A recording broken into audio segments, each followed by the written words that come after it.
How are you all, hope all of you doing good. तो basically हमारा आज का सेशन नंबर 2 के ऊपर होगा।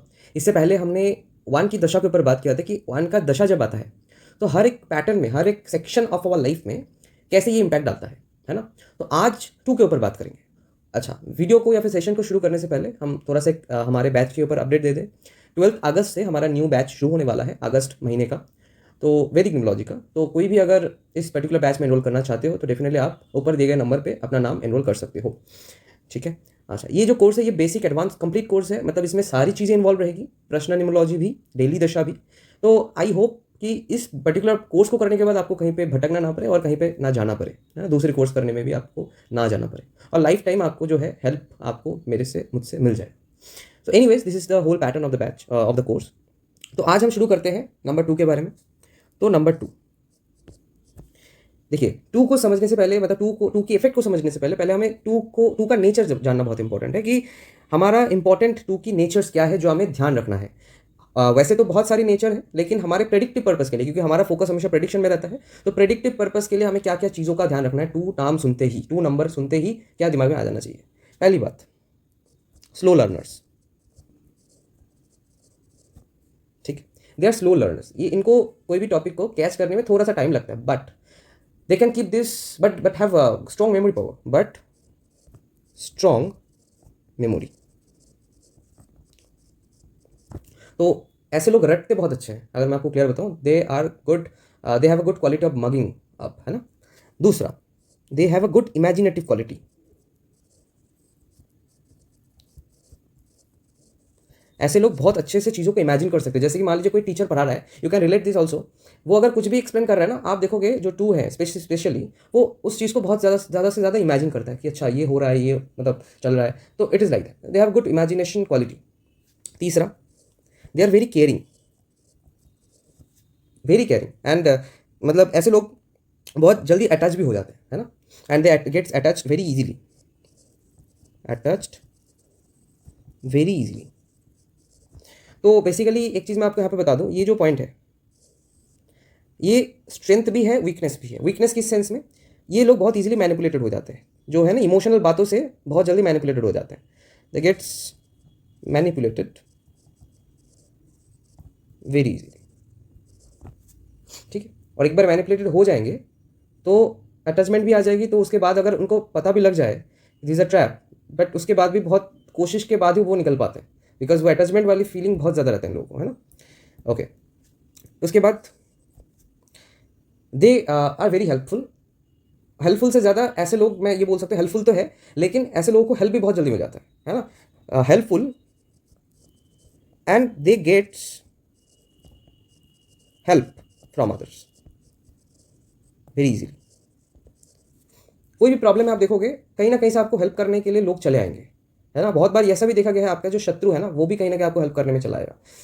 ठीक है, तो ये चीज़ यहाँ पे देखा गया है। अच्छा, दे are the healers.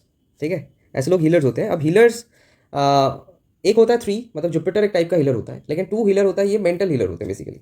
They are the mental healer और emotional healer.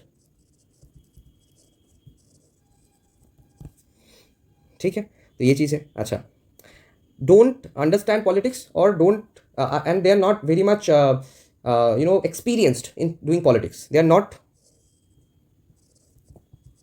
that much experienced in doing politics। मतलब अगर ये करना चाहें भी तो फंस जाएंगे, मतलब इट इज़ लाइक दैट। ऐसे लोग बहुत जल्दी झूठ नहीं बोल पाते, अगर बोल दें तो कहीं ना कहीं मतलब सामने वाले को समझ में आ जाता है कि झूठ बोल रहा है, या फिर उस चीज़ को मैनेज नहीं कर पाते लॉन्ग टर्म तक, है ना। बहुत बार ये भी होता है, इमोशन में आके वो खुद ही सच को बता देते हैं। तो ये चीज़ देखा गया है, लेकिन वही बात है, बाकी नंबर्स को भी देखना पड़ता है। अगर 4 आ जाए तो, अगर 5 आ जाए तो उसमें पॉलिटिक्स आ जाएगी। लेकिन but the thing is, normally अगर 2 की इंडिविजुअल क्वालिटीज़ को देखें तो पॉलिटिक्स में बहुत अच्छे नहीं होते ऐसे लोग, है ना। तो इसीलिए ऐसे लोग अगर कहीं पे जॉब करते हैं या फिर बिजनेस करते हैं, वहाँ पे जो पॉलिटिक्स, क्योंकि हर एक प्रोफेशनल एनवायरमेंट में पॉलिटिक्स डेफिनेटली होता है, तो वो चीज़ को ये हैंडल बहुत अच्छे से नहीं कर पाते हैं। तो कहीं ना कहीं they get affected by internal politics, so gets affected by internal politics, नहीं कर पाते हैं इसको हैंडल, है ना।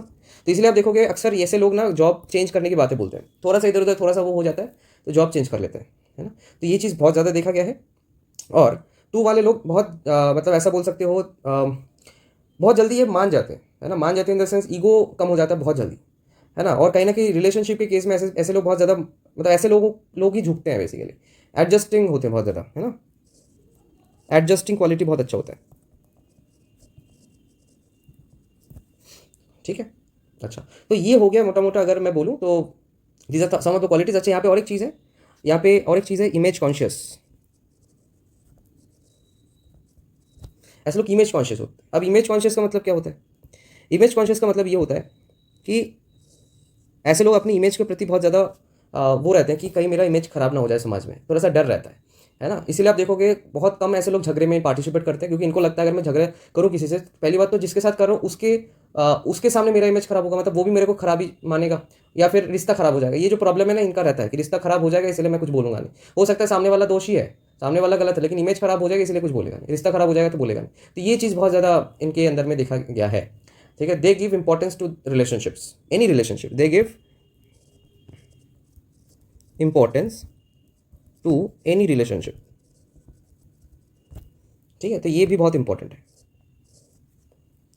अच्छा, तो ये हो गया हमारा मोटा मोटा एक चीज़। अच्छा, अब थोड़ा सा इवेंट्स के ऊपर देखते हैं कि जब टू की दशा आती है तो क्या एग्जैक्टली इवेंट्स हो सकता है ना, क्या क्या होता है। तो इसमें हम क्या करेंगे, सेक्टर में डिवाइड करेंगे, ठीक है, सेक्टर में डिवाइड करेंगे। क्या क्या, देखिए, फर्स्ट एजुकेशन, क्योंकि आपको पता है कि पहला जो इवेंट होता है हमारे जीवन में सबसे इंपॉर्टेंट, दैट इज एजुकेशन। उसके बाद अब देखिए, एजुकेशन के बाद ही नॉर्मली करियर या फिर ऐसा कुछ होता है, लेकिन अभी के टाइम के अनुसार एजुकेशन के साथ साथ रिलेशनशिप भी साइड बाय साइड चलता है। तो यहाँ पे मैं रिलेशनशिप लिख देता हूँ। उसके बाद प्रोफेशन, और उसके बाद आपका हेल्थ, है ना। अच्छा, अभी रिलेशन में सब कुछ आ सकता है, मैरिज लाइफ भी आ सकता है, और फैमिली, ओवरऑल फैमिली लाइफ भी आ सकता है। तो ये होता है ना। अब देखिए, एजुकेशन में क्या पैटर्न आपको देखने को मिलेगा। एजुकेशन में जो पैटर्न आपको देखने को मिला, मैंने ऑलरेडी मेंशन किया है। ऐसे लोग, अगर मान लीजिए टू जो है, टू का इन्फ्लुएंस एजुकेशन में कैसा हुआ। पहली बात तो ऐसे लोग बहुत उस टाइम पे स्लो लर्निंग करेंगे, मतलब चीज़ों में, मतलब टॉपिक या फिर कोई भी कॉन्सेप्ट को समझने में थोड़ा सा इनका डिले होता है, बहुत जल्दी पकड़ में नहीं आता। थोड़ा सा समझ, मतलब 2-3 बार पढ़ने के बाद ही हो सकता है इनको समझ में आए, या फिर 2-3 बार सर बोलेंगे, है ना, मैम बोलेंगे, उसके बाद ही समझ में आएगा। तो ये स्लो लर्निंग टाइप का कैपेसिटी इनका होता है, लेकिन मेमोरी पावर बहुत स्ट्रांग होता है। तो इसीलिए एक बार कोई भी चीज़ को अगर ये पढ़ लेते हैं तो कहीं ना कहीं बहुत लंबे टाइम तक इनको याद रहता है ना। बहुत बार ये भी होता है क्लास 6-7 की पढ़ाई, है ना, जैसे कि मान लीजिए लिटरेचर की कोई स्टोरी हो, कोई पोएम हो, ये चीज़ आप देखोगे ऐसे लोगों को ना 10th-11th तक भी याद रहता है। हो सकता है पूरा ना याद रखे, लेकिन एक पैराग्राफ आपको सुना देगा, मतलब इट इज़ लाइक दैट, इनको याद भी रहता है। आप देखोगे बहुत लोग भूल भी जाते हैं, कौन कौन भूल जाते हैं वो भी हम बताएंगे फ्यूचर में, लेकिन जो भी है, तो ऐसे लोग जो है बहुत अच्छा इनका मेमोरी पावर रहता है, याद रखते हैं ये चीज़। तो इनको पहली बात तो एजुकेशन के टाइम पे क्या करना है, इनको इस चीज़ के ऊपर फ्रस्ट्रेटेड नहीं होना है कि क्यों मैं बहुत लेट अप्रोच करता हूँ। ये आपका नेचर है, आपको क्या करना है, आपको बार बार एक ही चीज़ को पढ़ना है। Revising is very important for this person. आपको रिवीजन बहुत करना है, लेकिन आपका जो स्ट्रेंथ है that is the memory power. आप मेमोरी में घुसा लो एक बार, कैसे भी करके, है ना। एक बार मेमोरी में घुस जाएगा तो वो चीज़ आपको याद रहेगी। ये चीज़ आप ध्यान रखना, ठीक है। अच्छा, और क्या है, इमेजिनेटिव। इसका मतलब आपका ये स्ट्रेंथ है, इमेजिनेशन एंड मेमोरी पावर। क्यों? क्योंकि अगर आपको मान लीजिए कोई भी चीज़ समझ में नहीं आ रहा है, डोंट मतलब बहुत ज़्यादा एफर्ट ना लगाओ, सिंपल उस चीज़ का इमेजिन करो, या फिर आप कोई भी प्लेटफॉर्म खोल लो, है ना, सोशल मीडिया प्लेटफॉर्म, उस चीज़ को सर्च करो, ताकि आपको थोड़ा सा उससे रिलेटेड कुछ विजुअल्स आपके सामने आए, आप देखोगे उस चीज़ को कैच कर पाओगे। या फिर आप देखो बहुत सारे एजुकेशनल वीडियोस भी रहते हैं जहाँ पे विजुअलाइज होता है ना, विजुअल से दिखाते हैं, तो वो चीज़ आप समझ जाओगे उससे। तो ये चीज़ आप कर सकते हो, इनफैक्ट इमेजिनेशन, क्योंकि इनका अच्छा होता है तो ये चीज़ बहुत बेटर रहता है। दूसरी बहुत ध्यान रखना वाली बात है, ये लोग बहुत क्रिएटिव होते हैं, तो आपको क्या करना है, क्योंकि आपका स्लो लर्निंग है, तो आप कोई भी चीज़ को मतलब कॉन्सेप्ट को कोशिश करो डायग्रामेटिकली समझना, डायग्राम्स बनाओ, कलरफुल डायग्राम्स। और इनफैक्ट मैंने ये भी देखा, ये चीज़ देखोगे भी, जिसके डेट ऑफ बर्थ में 2 रहता है ना, ऐसे लोग कहीं ना कहीं डायग्राम्स बहुत अच्छे बना लेते हैं, बहुत क्लियर बनाते हैं, एकदम क्लीन बनाते हैं डायग्राम्स, है ना। ऐसा नहीं हड़बड़ी में कुछ भी ऐसा एरो एरो देके हैंड राइटिंग खराब करके कुछ भी लिख दिया, नहीं, बहुत प्रॉपर बनाएंगे। जहाँ पे पेंसिल यूज़ करना है पेंसिल यूज़ करेंगे, जहाँ पे पेन यूज़ करना है पेन यूज़ करेंगे, जहाँ पे ब्लू पेन यूज़ करना है ब्लू पेन यूज़ करेंगे। तो ऐसा होता है लोगों का। तो it is a strength for you, है ना। आपको इसको मेंटेन भी करना है, क्योंकि as you are somewhere slow learner, तो आपको ऐसे करके इमेजिनेशन का यूज़ करके, क्रिएटिविटी का यूज़ करके उस चीज़ को बहुत जल्दी कैप्चर अप कर पाओगे। और एक बार अगर कैप्चर हो गया तो आप बहुत लंबे टाइम तक उस चीज़ को याद भी रख सकते हो, ठीक है। That is the power of two in education, ठीक है। अच्छा, अब 2 में एजुकेशन में एक प्रॉब्लम आता है, वो प्रॉब्लम क्या है मैं आपको बताता हूँ। ऐसे लोग बहुत जल्दी नर्वस भी हो जाते हैं, देखिए नर्वस इजीली, है ना। तो नर्वस नहीं होना, इस चीज़ को आप ध्यान रखना, नर्वस नहीं होना है। तो आपको करना क्या है इसमें, पहली बात तो ये है थोड़ा सा मोटिवेशनल वीडियो देखते रहो फ्रीक्वेंटली, है ना, ये सबसे इंपॉर्टेंट एक चीज़ है। और इनके पेरेंट्स को भी अगर मैं बोलूँ, अगर किसी के बच्चे में 2 है तो आप हमेशा इन लोगों को मोटिवेट करना, है ना, कभी भी वीक नहीं। अगर कोई मार्क्स कम भी लाता है, डोंट स्कोल्ड हिम और हर, उनको समझाओ ओके बेटा कोई दिक्कत नहीं है, अगले एग्जाम में आप कर लोगे, कोई दिक्कत नहीं, I have faith on you, है ना, don't do this, don't get depressed, क्योंकि डिप्रेशन की भी चांसेस रहती है। तो इस पर्टिकुलर फेज में 2 का इफेक्ट ऐसे देखने को मिलता है, नर्वस हो जाती है। तो क्या होता है, बहुत बार नर्वसनेस के कारण से बहुत सारी चीज़ें उनको पता भी है लेकिन एग्जाम में भूल जाती हैं, या फिर स्पेसिफिकली देखा गया है वाइवा एग्जाम्स में, ओरल एग्जाम्स में, है ना। तो उस जगह पे आपको बहुत ज़्यादा इनको मोटिवेटेड करके ही मतलब सेंड करना है। और आप जब एग्जाम में जा रहे हो, एग्जाम हॉल में जा रहे हो, तो आपको बहुत आइसोलेट होकर बैठना है। लोग क्या कर रहे हैं आप देखोगे, बहुत लोग पढ़ रहे हैं, आपके सामने आएंगे ऐसे लोग भी, है ना, पूछेंगे questions, don't indulge in that.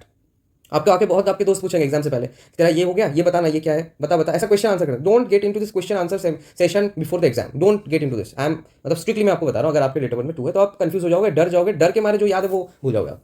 तो ये चीज़ ध्यान में रखने वाली बात है। देखिए मेरा वीडियो जो है ना, ये लाइफ के लिए है, मतलब ऐसा नहीं कि आप क्लाइंट को प्रेडिक्शन दे रहे हो and that's the end, clients आपको बहुत अच्छा बोल दिया, it is not like that, है ना, it is not like that. आपको खुद के जीवन में भी इस चीज़ को अप्लाई करके देखना है ना। ओके, तो ये हो गया हमारा एजुकेशन, अच्छी बात है। ये वीडियो थोड़ा सा लंबा होगा बट आपको क्लैरिटी आ जाएगी। तो ये 2 की दशा मान लीजिए एजुकेशन पीरियड में आ जाता है, तो आप देखोगे ये सब चीज़ें आपके साथ होगी, है ना। और अगर ये चीज़ आपके डेट ऑफ बर्थ में भी होता है तो आपको ये चीज़ एजुकेशन के टाइम पे आपको फील भी होगी, है ना। अगर किसी का हो रहा है तो डेफिनेटली आप कमेंट करके जरूर मुझे बताइए, है ना। ओके, अच्छा अब आते हैं रिलेशनशिप में। ठीक है, रिलेशनशिप में क्या होता है, पहली बात तो मैंने बता ही दिया कि रिलेशनशिप में, कोई भी रिलेशनशिप में ऐसे लोग क्या होते हैं, अटैच हो जाते हैं बहुत ईजिली। ठीक है, और क्या होता है, एक्सपेक्टेशन, एक्सपेक्टेशन बहुत हाई रहता है लोगों का। और ऐसे लोग छोटी छोटी बातों में बहुत ज़्यादा एक्सपेक्ट कर लेते हैं, छोटी छोटी बातों में इन द सेंस कि बर्थडे विश हो गया, एनिवर्सरी विश हो गया, अगर इनके पार्टनर इनको बर्थडे विश नहीं कर रहे हैं या फिर इनको जो है एनिवर्सरी विश नहीं कर रहे तो इनको दुख हो जाएगी। But this is very quite normal, मतलब नॉर्मली आप देखोगे बहुत सारे ऐसे लोग हैं, तो अगर विश नहीं भी किया है तो ठीक है, चलो कोई दिक्कत वाली बात नहीं, है ना। लेकिन इनको विश करना है, मतलब करना ही है, मतलब ऐसा है, अगर भूल भी गया तो भी उनको दुख होगा अंदर अंदर। तो ये छोटी छोटी बातों में बहुत ज़्यादा खुश भी हो जाते हैं और छोटी छोटी बातों में दुखी भी हो जाते हैं। तो अगर आपके पार्टनर में डेट ऑफ बर्थ में 2 है तो डेफिनेटली आपको इस चीज़ का ध्यान रखना है, if you want a good relationship, है ना। तो ये चीज़ आपको ध्यान रखना है। अच्छा, अगर आप 2 वाले हो तो एक चीज़ ध्यान रखना, कोई भी रिलेशनशिप में बहुत ज़्यादा स्टार्टिंग में ही अटैच मत होना। पहले दिमाग से आपको जाना है रिलेशनशिप में, आपको पहले तो 2-3 महीना 4 महीना थोड़ा सा देख लेना कि हाउ इज़ द पर्सन, उसकी बातों से, उसके अभाव से, है ना, उसके फैमिली बैकग्राउंड से, उसकी बातों से, उसके मतलब through every aspect of your life. Future को भी थोड़ा सा इमेजिन कर लेना, क्या इसका जो नेचर है। अगर मान लीजिए बहुत लोग मैंने देखा है कि 2 वाला रिलेशनशिप में चले आते हैं और 2-3 दिन में पता लग जाता है सामने वाला इंसान बहुत ज़्यादा एग्रेसिव है ना, बट फिर भी क्या होता है, स्टार्टिंग में ही अटैच हो जाते हैं, 2-3 दिन बात करके ही अटैच, क्योंकि इनका है नेचर। उसके बाद पता लग जाने के बावजूद they try to change the person, they try to decrease the anger of the person. क्यों, क्योंकि मैंने बताया ही था यहाँ पे, they give important to any relationship, इनके लिए रिलेशनशिप तोड़ना बहुत इंपॉर्टेंट होता है। They don't able to break any relationship, कोई भी relationship, it is not like boyfriend girlfriend, कोई भी रिलेशनशिप, है ना, मामा से मामी से भी अगर झगड़ा हो गया ना तो भी एक मतलब अगर सामने भी आ जाते तो कहीं ना कहीं अगर वो लोग थोड़ा सा हंस भी थे ना तो ये भी हंस देंगे, इट इज लाइक दैट। मतलब इनके अंदर ईगो वाला फैक्टर ना बहुत लॉन्ग स्टैंडिंग नहीं होता है। और अगर रिलेशनशिप में है तो डेफिनेटली ये उस चीज़ को ब्रेक करना इनके लिए तो बहुत मुश्किल हो जाता है, बहुत लंबे टाइम तक कोशिश करने के बाद ही हो पाएगा, ऐसा है। तो दैट इज़ वाई मैं आपको सजेस्ट कर सकता हूँ कि स्टार्टिंग में ही आप अटैच मत हो जाना, थोड़ा सा आप देखो, 2-3 महीना 4 महीना देखो, उसके बाद ही आप अटैच होना स्टार्ट करो। या फिर जो भी घूमने, अटैचमेंट क्यों होता है, रेगुलर रात में बात करना, हर चीज़ को शेयर करना, घूमने जाना, इनिशियली अगर आप ये चीज़ करना स्टार्ट कर दो यू ऑलरेडी, आई मीन आप अटैच हो जाओगे, ये बहुत कॉमन बात है। तो इनिशियली मत करिए सब, थोड़ा सा बात करो, देखो क्या है नहीं है, उसके बाद अटैच हो जाओ। बाकी नंबर्स के लिए नहीं है, बाकी नंबर्स के लिए ठीक है, मतलब क्योंकि बाकी नंबर्स के केस में क्या होता है, निकल पाना थोड़ा सा आसान होता है, इट्स नॉट लाइक दैट, क्योंकि कंपेरेटिवली अगर मैं बोलूँ, है ना। बट 2 के केस में ये चीज़ ज़्यादा सीवियर है, तो ये चीज़ आपको ध्यान रखना है रिलेशनशिप में।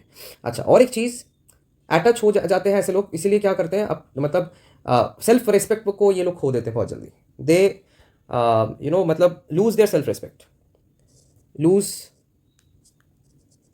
सेल्फ रिस्पेक्ट,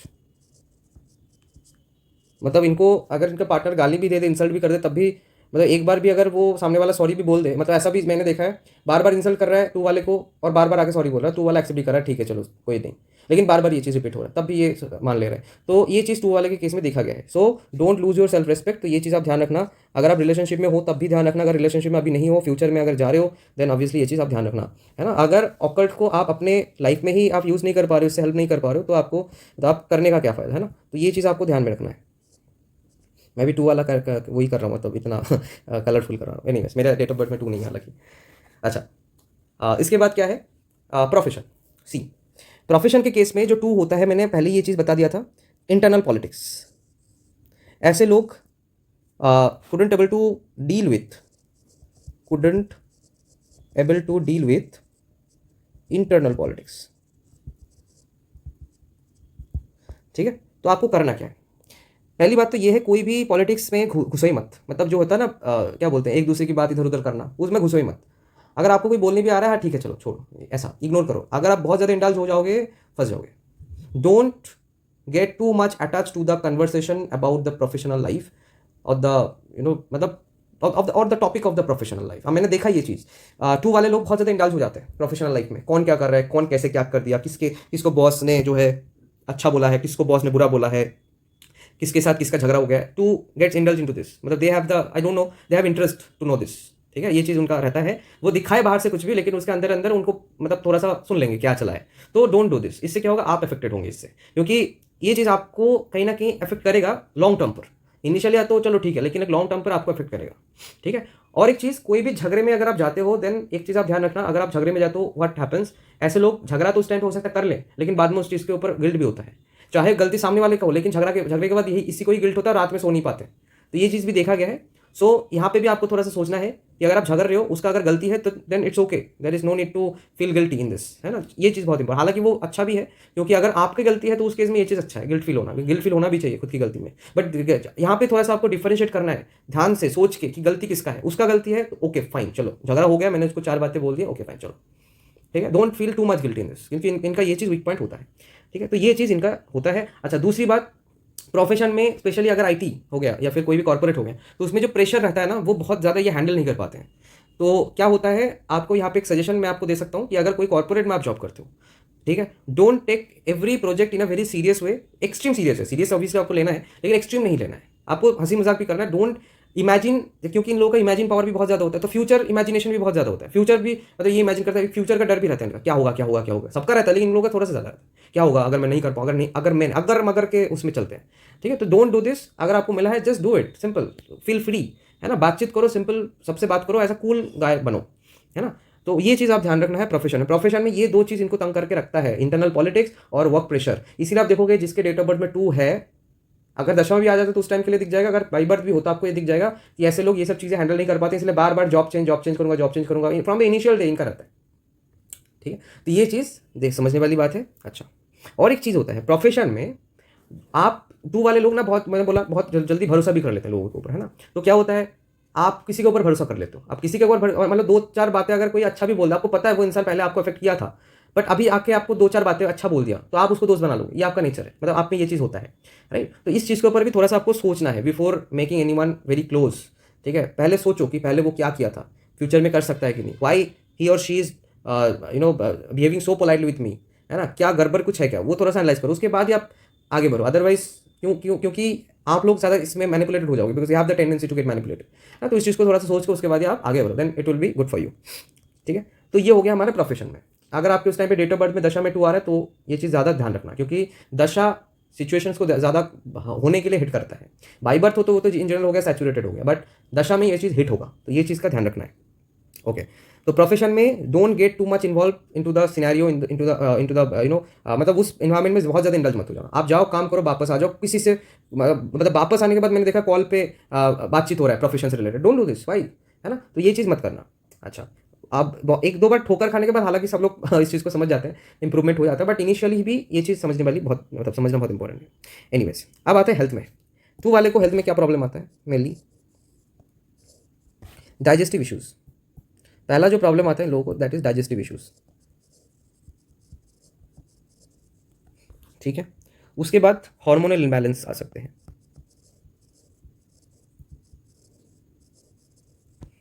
ठीक है। अच्छा, उसके बाद ऐसा बोल सकते हो एक्सेसिव स्वेलिंग की प्रॉब्लम भी हो सकती है, ठीक है।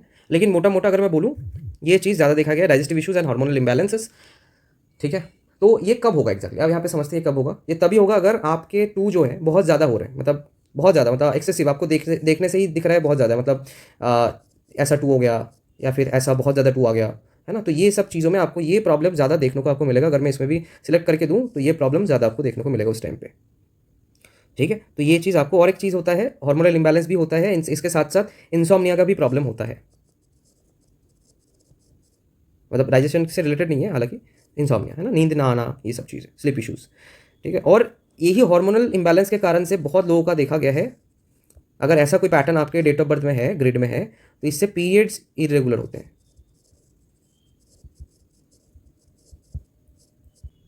तो ऐसे हमें नंबर्स की दशा का इफेक्ट हमें बहुत डिटेल्ड में देखना है। देखिए, मैं यूट्यूब में 1 से लेकर 4 तक का डिस्कस करूंगा, पहले ही मैं बोल देता हूँ, क्योंकि ये ज़्यादा से और भी डिटेल में हम कोर्स में डिस्कस करते हैं, ठीक है। बट मेरा हमेशा कोशिश रहता है कि जो नॉर्मल ह्यूमन बींग है, जो कोर्सेज नहीं कर पाते या फिर यूट्यूब पे ऊपर ही डिपेंडेंट होते हैं, हालांकि उनको कोर्स करना चाहिए, बात वो अलग चीज़ है, लेकिन क्योंकि सिस्टमिक अप्रोच भी एक चीज़ है, मैं इसलिए नहीं बोल रहा हूँ कि आप लोग कोर्स करो, but systemic approach is very important, ठीक है। एनीवेज, तो ये जो डिटेल्ड वीडियो है, ये मैं जस्ट अप्रोच देने के लिए मैं बनाता हूँ ताकि लोगों को अप्रोच मिले, ठीक है। लेकिन इसके भी और भी पहलुएँ हैं, एस्पेक्ट्स हैं, ठीक है, और भी नंबर्स के एस्पेक्ट्स हैं, कॉम्बिनेशंस के एस्पेक्ट्स हैं, जो हम डिटेल में कोर्सेज में बात करते हैं। So that is something else, ठीक है। तो ये हो गया हमारे टू वाले नंबर्स के ऊपर बात, है ना। ये जो चीज़ें हैं, ये आपको बाई बर्थ भी होता है तब भी आपको देखने को मिल जाएगा, और स्पेशल अगर दशा में होता है तो ये चीज़ और भी ज़्यादा देखने को मिल जाएगा। एक स्पेशल मैं बोनस टिप देता हूँ, एक बोनस में भी बताता हूँ आपको, है ना। जब भी टू मल्टीपल होगा, जब भी टू मल्टीपल होगा दशा से आने के बाद, लेट से दशा से आ गया, then this is the indication of heart break. कोई भी कारण से आपका उस टाइम पे हार्ट ब्रेक होना ही है। अब यहाँ पे एज के ऊपर डिपेंड करता है, टू बी वेरी ऑनेस्ट। अगर ओल्ड एज में आपका मान लो 45 या फिर 48 या फिर 35, ऐसे मतलब ऐसे एज में आपको अगर मल्टीपल टू आ रहा है, तो दिस ये जो हार्ट ब्रेक है, ये ज़्यादा सीवियर हो सकता है ना। और अगर इनिशियल में आ रहा है 25-26 साल, तो ये हार्ट ब्रेक ज़्यादातर रिप्रेजेंट करता है due to relationship if it is coming between 20 to 30 years, ठीक है। और यही चीज़ अगर आपका 35 to 40 या फिर 50 के आसपास, मान लो 50 years ऐसे आसपास आ रहे हैं मोर और लेस, तो ये ज़्यादा सीरियस हार्ट ब्रेक होता है, ठीक है। तो this is the bonus tip, आप इसको अप्लाई करो, आपको समझ में आ जाएगा, है ना। तो thank you so much. I know video थोड़ा सा लंबा हो गया, हालांकि आप लोग हैबिचुएटेड हो, क्योंकि मेरा ऑलमोस्ट वीडियो लंबा ही आता है, एंड अमेजिंग पार्ट इज आप पूरे वीडियो को देखते भी हो। इट इज़ वेरी, मतलब I am very much thankful to you, क्योंकि बहुत मेहनत भी लगता है। और कोशिश करिए सब्सक्राइब जो है करने का, जो भी आप देख रहे हो, एंड शेयर भी करिए, बिकॉज नॉर्मली ये जो थ्योरीज मैं आपको बता रहा हूँ, ये हो सकता है आपको कहीं पे ना सिखाया जाए, या फिर नॉर्मली ये इतना आसानी से मिलेगा नहीं, क्योंकि इसके ऊपर मेरा अपना बहुत सारा रिसर्च होता है ना। बहुत जगह से बुक्स पढ़ के, एक्सपीरियंसेस से, स्टूडेंट्स पढ़ा के, और भी डिटेल्स के ऊपर देख के, कंसल्टेशन देख के, तो उसके ऊपर पूरा मेरा ये रहता है। हालांकि इसके अलावा भी बहुत सारी चीज़ें हैं टू में, है ना, ऐसा नहीं कि इतना ही है, इसके अलावा भी बहुत सारी चीज़ें हैं। तो that is being covered in courses, वो अलग चीज़ है, लेकिन what ever I am giving, आपका काम चल जाएगा, मतलब, ठीक है, ऐसा है। Thank you so much, and be happy, be healthy.